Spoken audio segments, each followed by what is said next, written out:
Welcome back to episode 5 of Tail of the Tape. My name is Marcus Bray. I'm joined by Gabe Goddard and Marcellus Davis, and we're running it back from episode 2. 3 familiar faces, but we got 3 new prospects from you. All defensive guys, gonna go through all 3 levels. But first, I wanna look at Jacob Rodriguez. This is someone not talked about enough, but the mental side is so crazy. Tell me, Marcus, what makes this guy so mentally smart? Welcome to this week's film breakdown. On this episode, we're going to break down Jacob Rodriguez. He brought home the Butkus Award and the Big 12 Defensive Player of the Award, along with first team All-Selection honors. And this guy is a high IQ player. He reminds me a lot of a former All-Pro for the Buffalo Bills, Matt Milano. Let's roll through the tape and let's show you why. All right, on this first clip, he's at the mic. You're gonna see him meet this running back in the hole and watch him take the ball straight from the running back. That is special right there. Not a lot of backers can just meet a guy in the hole and straight up take the ball from them. That's special ability. He does this time and time again. Forced fumble after forced fumble throughout his career. On this play, you're gonna see him get the INT. He's just gonna read the quarterback's eyes, get underneath that in route, and make the pick. On this play, he's gonna be on the goal line. The quarterback's gonna try to breach the goal line, but watch him. Jacob Rodriguez knocked that football out, almost was a touchdown. Instead, back a couple of yards. That's Rodriguez right there. On this play, he's just gonna fly through the gap, make the tackle, nothing to it, just IQ. This play right here, once again, IQ. Watch that stretch going to the left, pick it up, make the tackle. On this play, here he is. In coverage, you're gonna see he can struggle to make tackles. This is where you see a little bit of his struggles. Sometimes he over pursues and that gets him into a bad position. I would love to see his pad level get a little bit lower. A lot of the time he comes in a little bit too high. And like on this play right here, he was too high. The offensive lineman got right into his chest and nowhere to go. Same thing right here, right into his chest. The pad level was too high. You would love to see Rodriguez work on that. But overall, he's one of the most promising linebackers in this class. He is a turnover machine, and he's one of my favorite prospects. Let's send it back to the desk to give you more. Thank you, Marcus. I mean, that's some scary tape. Not the most athletic guy, but the mental side, you can really see him break down the field.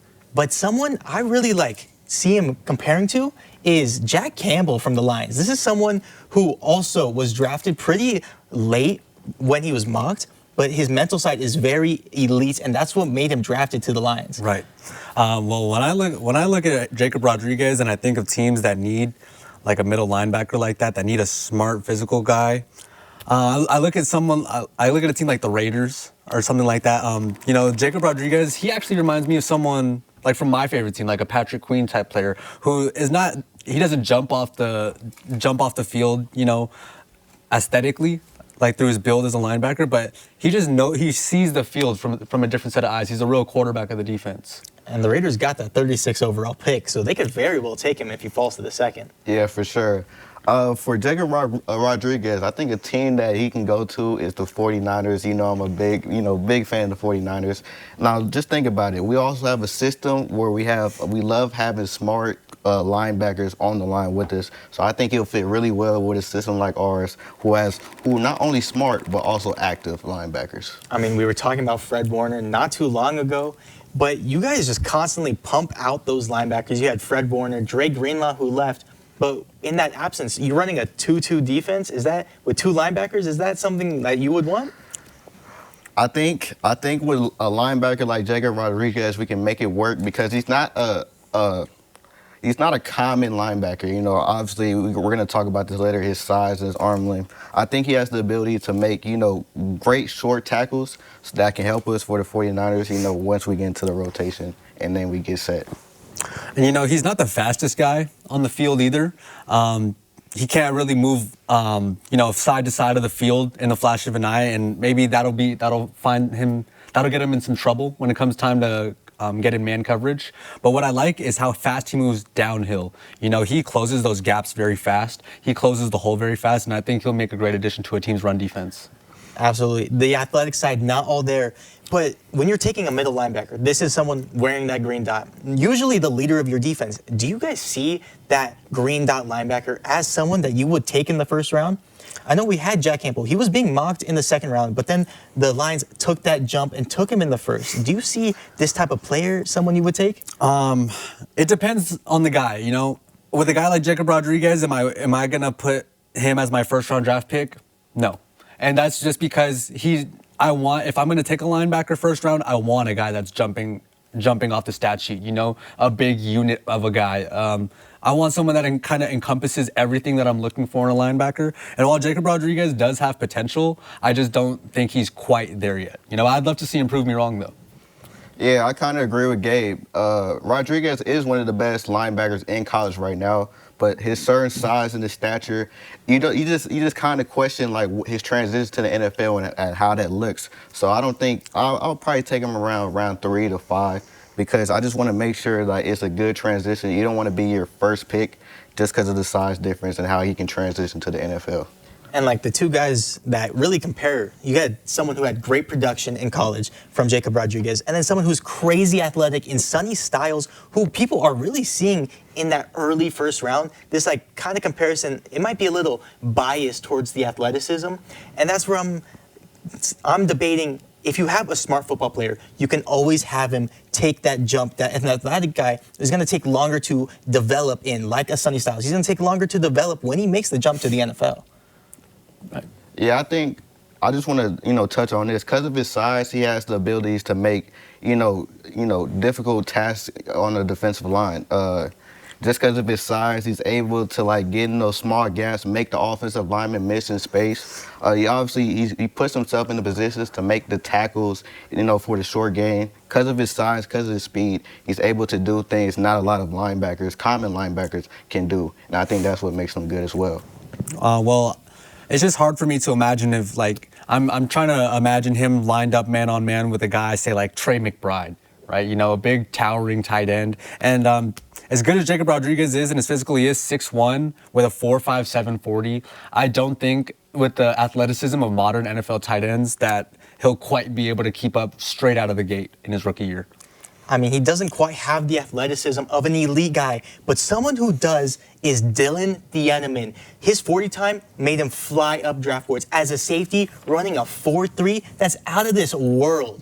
And I want to see what makes him so scary. That one side of the field to the other that Jacob Rodriguez can't really do, Dylan Thieneman can. So I want to see that tape and see how exactly he does it. Welcome back, everybody. Travis Dampier here to break down some more NFL draft prospects. Today, we have Dylan Thieneman, the safety from Purdue and Oregon, who is a semifinalist for the Jim Thorpe Award and a first-team All-Big Ten award winner. Let's get into it.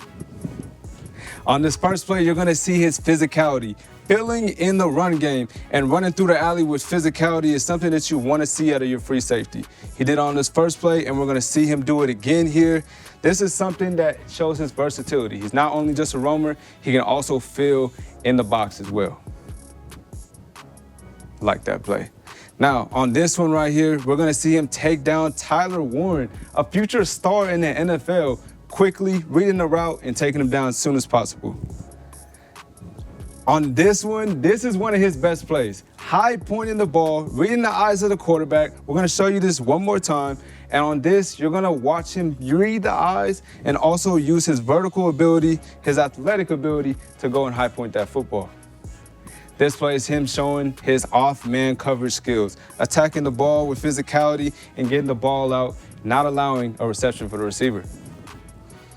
Now we're showing him as a free safety, showing that he can cover an entire football field, went from the middle seam all the way to the sideline, and that is showing why he should be drafted in this draft. Another great play showing his physicality there. This one, he's gonna come up on a screen. Watch this guy right here. He's gonna come down, read the play, and come straight down with force. Oh, this is the problem that we seem to have. So, Thieneman, yes, he's great. Roaming, he's great at getting the ball into his hands, but his tackling is a little inconsistent, and that is why he's dropped down in some of these draft boards.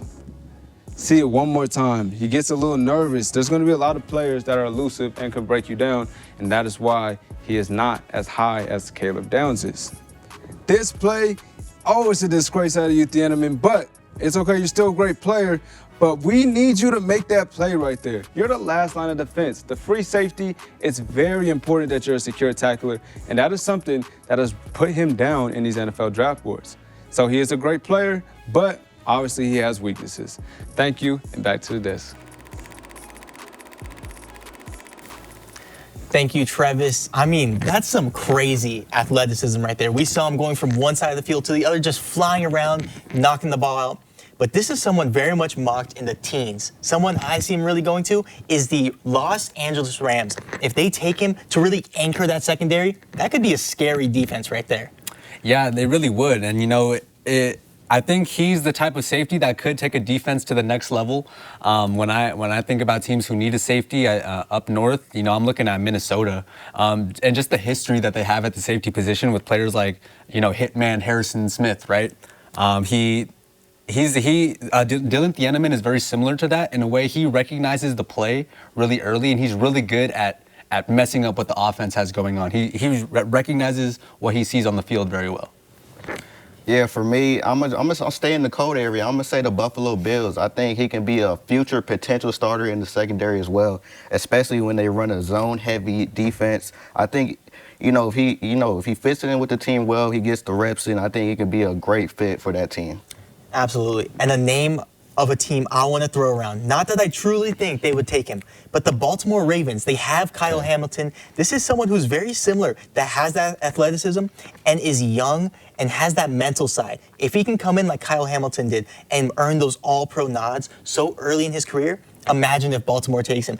How scary that would be to have two phenomenal safeties anchoring that defense. It'd be nightmares for teams. And well, as much as I hate to say it, because as everyone knows, I am a Pittsburgh fan, Baltimore is very good at developing young secondary players.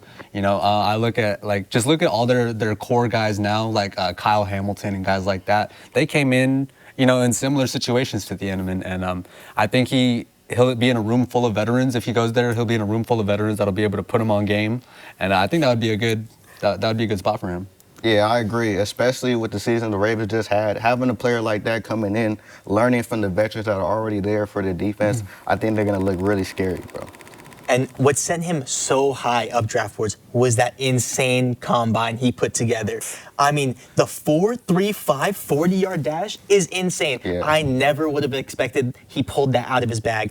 But from across the board, the 1.52 10-yard split, the 78-inch wingspan with the 31-inch arm length. I mean, this is someone who can really get up and knock that ball away. I mean, we saw it in the tape. That ball hawking ability is elite. Yeah, just like as you said, the ball hawking ability is elite. And what's most impressive for me from that combine, as much as impressive as all that stuff is you just named, is that 41-inch vertical. Because this guy's he's only 6 foot. So there's a lot of taller receivers in the NFL nowadays. Pittsburgh, if he goes to Baltimore, like you said, he's going to have to see 2 6'4" receivers twice a year in Pittsburgh. But that 41-inch vertical makes up for a lot of that because high pointing the ball is not going to be a problem for him.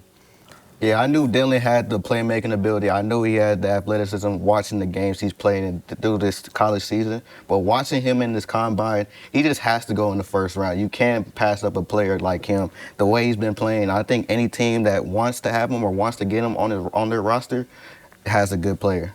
Now, he didn't participate in all the drills, didn't participate in the 3-cone drill or the shuttle, but he did participate in the bench press and put up 18 reps.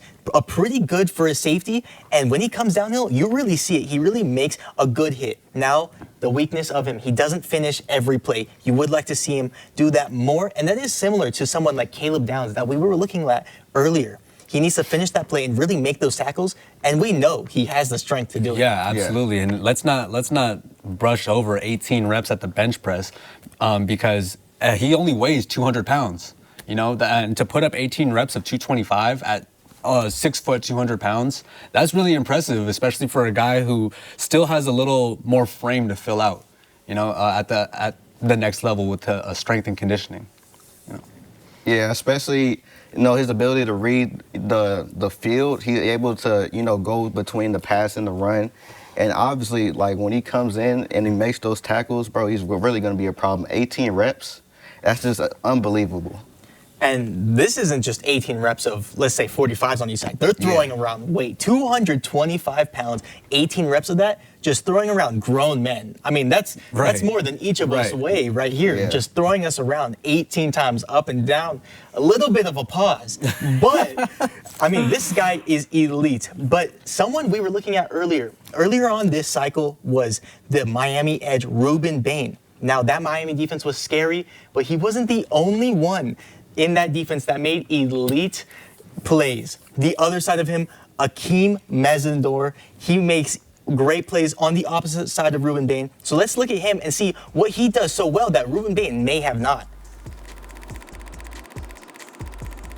Moving on to the next prospect, we gave you the other Miami edge, Ruben Bain. Let's move on to his teammate this time, Akeem Mesidor. Akeem Mesidor, he is turning 25 on Easter, so teams will be hesitant to select him high. However, when it comes to on-the-field play, he is a pass rush specialist who does leave a little bit to be desired in the run game. But let's run the tape on that pass rush ability and show you what makes him so special. Let's go. All right, on the first play, you're gonna see him lined up on the edge.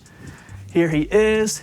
He has an explosive first step. You're gonna see it, and then he's gonna get engaged with that tackle, shed those hands. He has great hands. You see it on this play. He sheds that quickly, makes the sack. That's beautiful. This time, winning with a little bit more power, and once again, elite hands. He has great hands. You see him shed the tackle easily. This time, once again, the hands gets him through.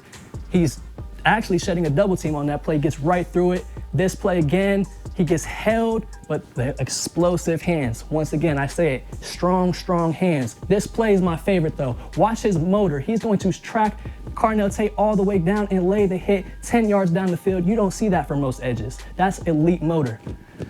And once again, elite motor all throughout this play. Winning with that first step, elite hands, gets the shed, gets to the quarterback, and once again, you see him counter on this play. You wish he didn't fall, but that spin move was beautiful. That was an elite counter. He has a couple of those in his repertoire, and like I said, with that first step, he is elite on stunts. You see it on that play. He blew that one right up, and all throughout the tape, you see that, and this time, he's winning with the power. He gets the offensive lineman off balance, sheds him, and there's nothing he can do. To wrap it up on Akeem, overall, he is a first-round prospect in my eyes. However, those age and injury concerns can cause him to fall. On the field play, though, you can't ask for more other than the run game. Let's send it to the desk to give you some more. Thank you, Marcus. I mean, Akeem Mesidor, really that opposite side of Ruben Bain.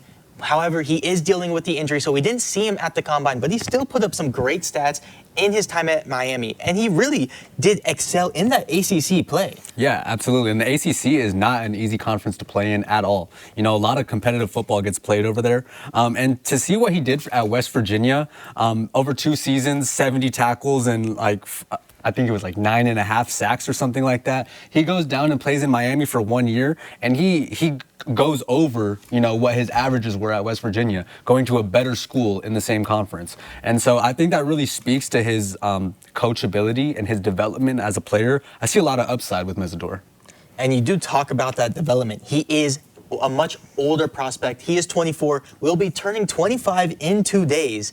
A much older prospect. This could hurt him as well. Yeah, but if you look at his play style, he has a great change of direction. Look at his size. He's able to break through offensive tackles, and he also has active hands to interrupt the offensive plays. So I think the age could be a problem, but like if he comes in as he was playing in college, I think he'll be a really good fit, you know, in the teams to come.